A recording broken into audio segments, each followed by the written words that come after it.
I would nail down your POV, your point of view statement, make it really sharp. I think we had some. I say that not only because it's something that the professors are going to say, you really want to make sure you have a tight point of view statement, but my feeling, and this goes back to what Daniel was just saying about, you know, what might happen after the quarter ends. I mean, I kind of thought back at the end, and we had our iThrive concept. We knew it was a health tracking app, and then we were looking at the overall market and saying, oh, wait a minute, there's all these apps that are out there. They're different purposes, different costs, serving different people, but nevertheless, there's a lot that's already out there. And in part because of that, in part just because of my nature, it made me look back and try to think back at, well, what are some of the other things that we heard from the doctors especially about the real need? And I guess personally, and we've talked about it a bit as a group, but there's a feeling that what we built actually might be really useful if we were to really continue it, but that there may have been a sharper, more focused need that we could have honed in on. In particular, I think maybe just the issue of the lack of contact that sometimes happens between doctors and patients in that transition period.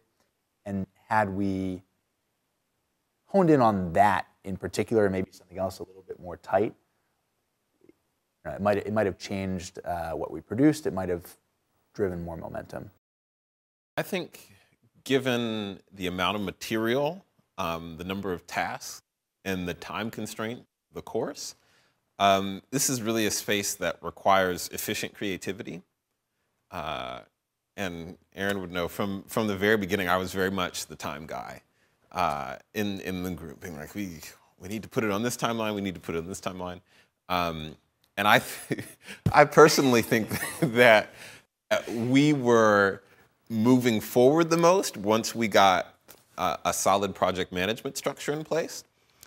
And I think we shied away from doing that very early on because the creative aspect of things seemed so magical and seemed so unable to be put into a 1 or 2 hour meeting slot that we got caught up with, and it was fun.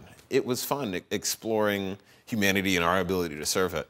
But I would say that a solid, meaningful project management structure is something that every group is going to have to come up with at some point over the quarter. And the sooner it happens, I think the better it is, both in terms of the well-being of the group and the final product that you develop. So that would be one piece of advice. And then the other piece of advice I would say would just be to enjoy it. It can be a lot of fun if you go along with the flow. Push it places here, push it places there, but bring what you can to the course and have a good time with it.